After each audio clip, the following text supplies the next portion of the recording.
Good evening प्यारे बच्चों, राधे राधे। आशा है कि आप सभी स्वस्थ, मस्त तथा जबरदस्त होंगे।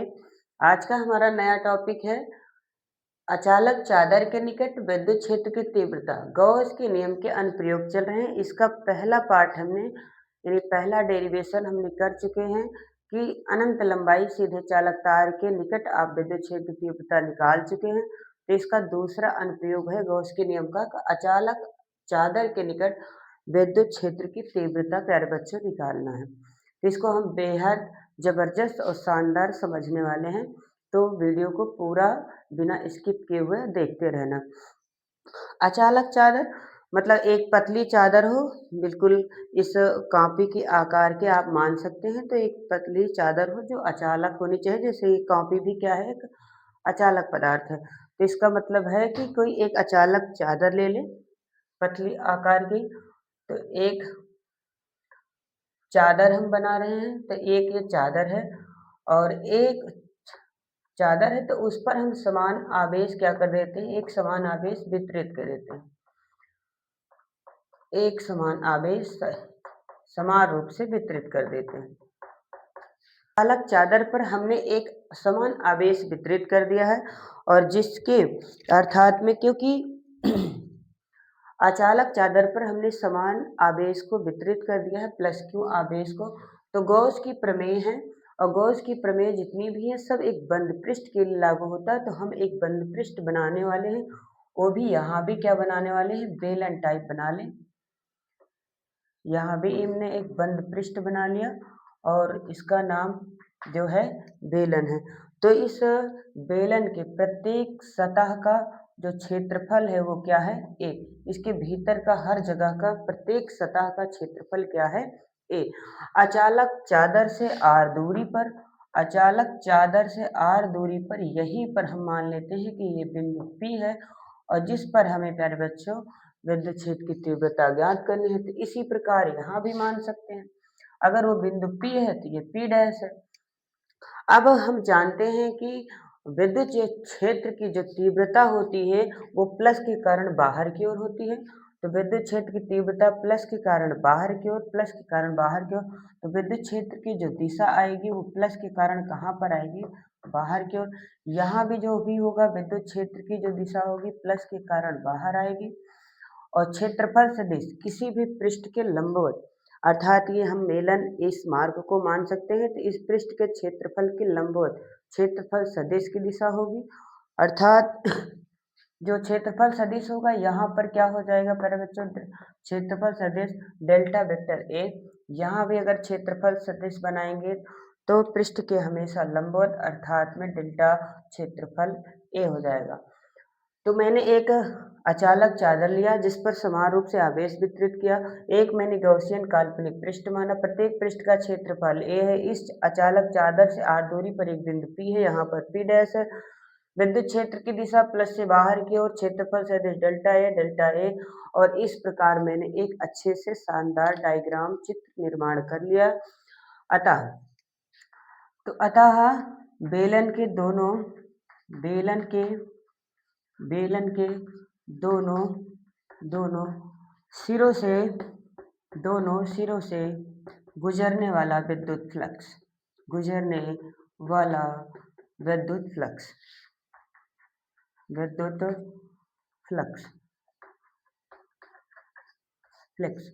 तो इसका मतलब है कि हम इसके पृष्ठ से अर्थात इस बेलन के सिरे से कितने बल रेखाएं गुजर रहे हैं उनके कारण हम फ्लक्स निकालने वाले हैं। तो इनका प्यारे बच्चों क्या होगा, योग होगा, समाकलन होगा। और क्षेत्रफल से बद्ध कर रहे हो तो क्षेत्रफल लगा दो, क्षेत्रफल ई और डॉट क्षेत्रफल सदिश ए का गुणनफल बिंदु पी के लिए, और पी डैश भी दोनों का योग कर सकते हैं क्योंकि कुल बल रेखाएं कुल विद्युत फ्लक्स निकालना है, योग करेंगे। ये भी क्षेत्रफल ए से बद्ध है और क्षेत्रफल सदिश विद्युत क्षेत्र ई और क्षेत्रफल सदिश क्या हो जाएगा, वेक्टर ई।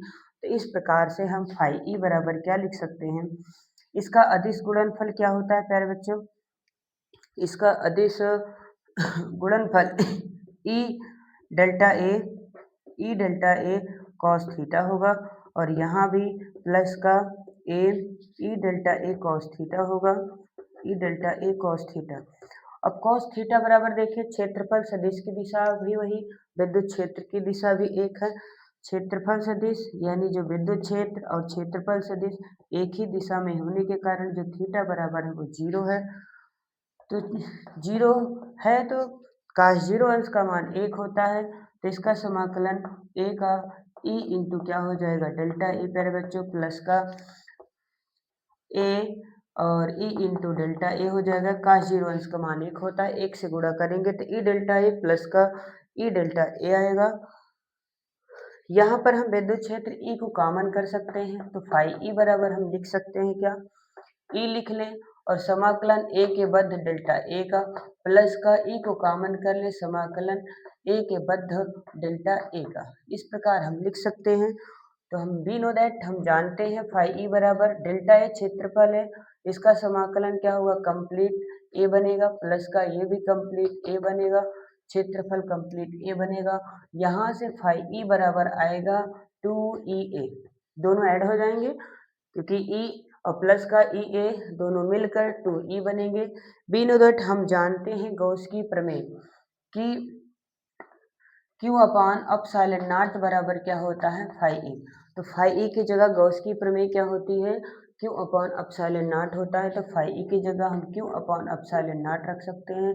2 इंटू क्या हो जाएगा प्यारे बच्चे E हो जाएगा। यदि किसी समतल पर या किसी पृष्ठ पर अगर पूरे पृष्ठ का क्षेत्रफल A है और उस क्षेत्रफल पर बहुत सारे आवेश का वितरण हो तो वो किसके बराबर होता है आवेश पृष्ठ घनत्व अर्थात सिग्मा। इसे बोलते हैं प्यारे बच्चों आवेश पृष्ठ घनत्व, आवेश पृष्ठ घनत्व या आवेश पृष्ठीय घनत्व बोलते हैं, इसे सिग्मा से प्रदर्शित करते हैं।